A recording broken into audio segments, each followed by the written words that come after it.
When I was 10, I remember seeing Ledbetter and Butch Hartman. Beautiful.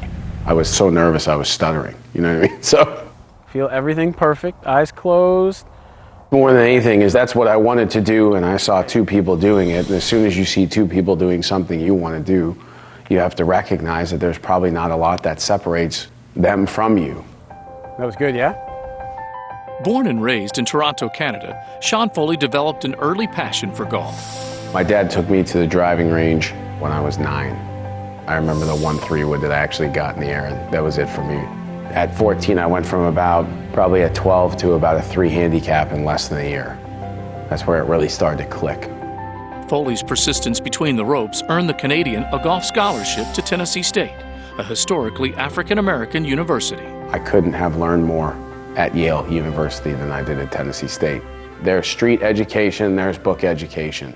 I think the most powerful combination is both. 14 years later in Orlando, Florida, Foley still falls back on his college education of philosophy, using his tools as a swing instructor at Coors Golf Academy. Nice, John. He's awesome. He knows a lot about the golf swing. Talks about a lot of physics, geometry, biomechanics. He knows all that stuff inside out. Get the flight in your mind that you want to hit. He doesn't work with golfers. He sees an individual, and from a philosophical standpoint, he relates to that first. And then golf results are just something that happens because he's brilliant in that department. I don't think you're going to find an open-minded golf instructor who's closed-minded about society and economics. You're kind of one way or the other. I'm a big reader. I don't watch television much. I enjoy reading. Some of the books I like, the Philosopher's Handbook here, it's kind of essential readings from Kant and a few others. And then pretty much two of my favorites, Gandhi and then the autobiography of Malcolm X. That might sound strange to people, but I would say a very small percentage of people understand the life of Malcolm X and the man that he turned into. I don't really read about golf that much. It's just kind of more trying to get an idea of what's going on in the world. Off the course, Foley keeps his life balanced, spending quality time with wife Kate and son Quinn.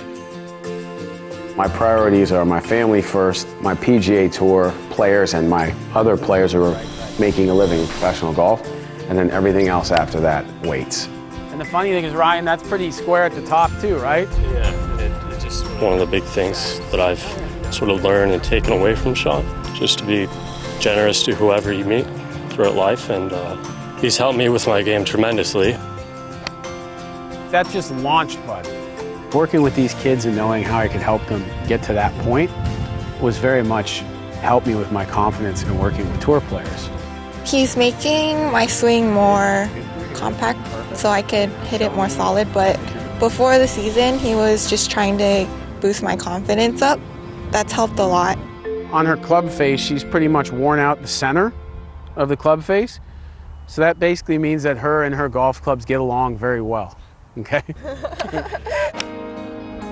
For years, aspiring golfers have migrated to Foley for one reason: results. It was just very clear that Sean was on a path to real excellence, and he understands what perseverance is towards working hard to what you want to do.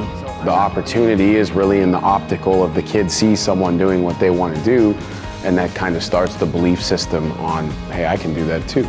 I definitely want to try and qualify for the US Open this year. I eventually want to try and be the best. That's my main goal. This is why I do it.